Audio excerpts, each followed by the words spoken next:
할렐루야. 9월 7일 주일 매일 성경 묵상입니다. 오늘 말씀은 데살로니가 후서 1장 1절에서 12절의 말씀입니다. 혹시 여러분들은 오해를 해서 곤란을 겪은 적이 없었는지요? 나는 살짝 그 말을 던졌는데 상대방이 그 말을 오해해서 어떤 일이 벌어지는 그런 경우가 많은 사람들에게 다툼으로 번지는 그런 경우가 참 많이 있는데 그게 다 오해에서 오는 경우가 참 많죠. 우리는 오늘 데살로니가 후서의 말씀으로 묵상을 시작을 하는데요. 각 성경을 묵상하면서 그 성경이 어떤 배경으로 기록되어 있는지를 먼저 살펴보는 게 중요하다고 데살로니가 전서 첫 시간에 말씀을 드렸습니다. 후서는 전서를 기록한 지 약 2-3개월 후일 것으로 추정하고 있어요. 그렇기 때문에 데살로니가 교회의 상황은 그다지 많이 바뀐 건 아니다 라고 짐작해 볼 수 있습니다. 그런데 전서에서 주의 재림에 대해서 언급을 하자 주의 재림에 대한 일부 성도들의 오해가 있었던 것 같습니다. 그래서 그 오해를 교정하고 합당한 믿음의 삶을 살도록 권면하기 위해서 바울은 즉시로 후서를 기록했다라고 합니다. 전서에서 바울은 주의 재림을 기다리는 성도들이 고난과 환난 가운데서 거룩한 삶을 살도록 권면하며 주의 재림을 언급한 적이 있습니다. 그런데 어떤 이유에서인지 주의 재림의 날이 이미 임하였다 하고 가르치는 거짓 교사들이 나타나 성도들에게 심각한 부작용이 일어나게 되었던 겁니다.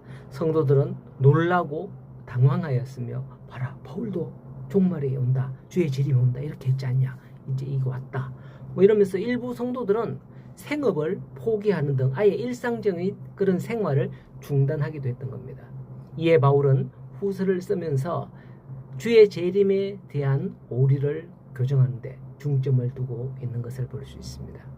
지금까지의 기독교 역사를 볼 때에 주의 재림의 때와 시기에 대해서 함부로 판단해서 그와 관련된 사건들이 많이 있었죠. 그러한 잘못된 상황은 하늘을 소망하며 땅을 살아가야 하는 우리 성도들에게 우리는 하늘에 주소를 두고 땅을 살아가고 있잖아요. 땅에서 그 삶의 뿌리를 뽑아내고자 하는 사탄의 계략이 될 수밖에 없습니다. 앞으로도 그런 잘못된 종말론은 우리가 미처 상상하지 못할 방법으로 끊임없이 나타날 거예요. 이미 우리가 하는 방법 말고 다른 방법으로. 우리는 이 데살로니가 교회의 상황을 잘 살피고 묵상하면서 진정한 주의 재림을 기다리는 그런 믿음으로 살아갔으면 좋겠습니다. 자, 3절에 보면 형제들아 우리가 너희를 위하여 항상 하나님께 감사한다라고 하죠. 바울은 데살로니가 성도들로 인하여서 자신이 하나님께 감사하는 게 당연하다라고 고백하는 거예요. 그것은 바로 그러한 환난과 박해를 지켜본 가운데서도 그들의 믿음이 떨어지지 않고 끊어지지 않았기 때문이다 라고 판단했기 때문입니다. 바울이 데살로니가에 복음을 전할 시간이 얼마 없었죠. 몇 개월 안 됩니다.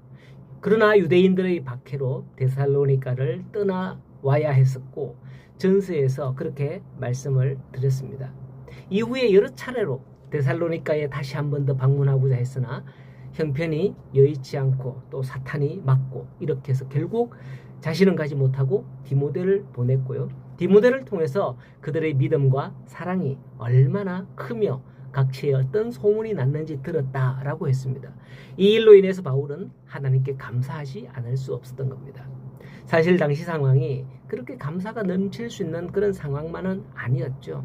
오히려 데살로니가 교회가 처한 상황 가운데에 염려가 앞설 수밖에 없었던 겁니다. 그러나 바울이 그런 상황 가운데서도 감사할 수밖에 없는 것은 환경을 초월하는 하나님의 섭리를 발견했기 때문입니다.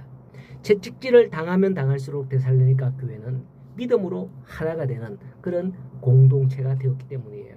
그래서 더욱더 감사할 수밖에 없었던 겁니다. 그렇다면 오늘날 우리들은 왜 환난 중에서도 저들과 같이 인내하며 믿음을 지켜내야만 하는 걸까요? 그것은 바로 우리의 구원과 직결되는 문제이기 때문이에요.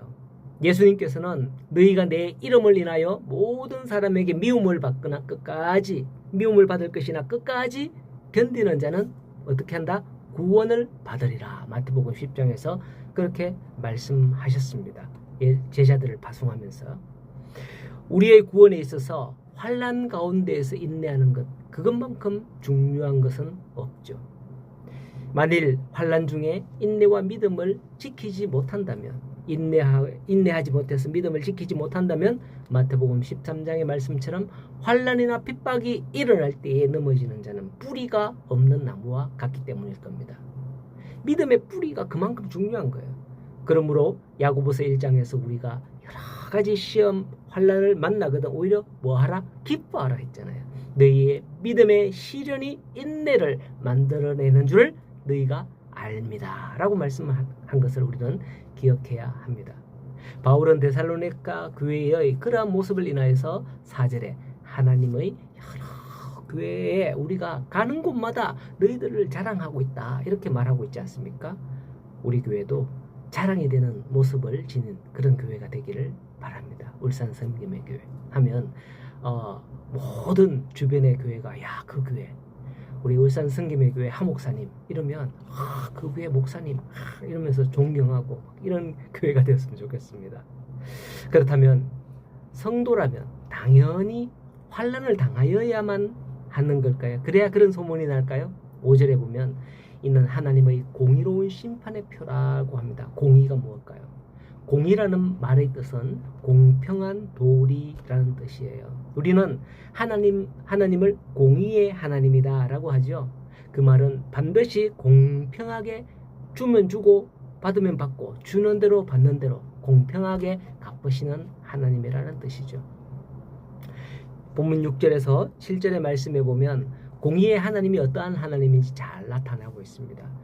너희에게 환난을 주는 자에게는 환난으로 되갚으시는 하나님이라고 하고 환난을 받는 너희에게는 안식으로 갚아주시는 하나님이다 라고 합니다. 악인들이 악을 행한 만큼 자기들에게도 악으로 갚으시고 환난을 당한 우리에게는 그만큼 보상을 해주는 게 하나님의 공의라는 거죠. 그래서 우리가 천국 가면 이 땅에서 환난 당한 거 다 보상을 받을 거다라고 하지 않습니까? 우리의 모든 행위에 대해서 공의의 하나님이 갚으실 것이라는 것을 알면은 우리는 어떨까요?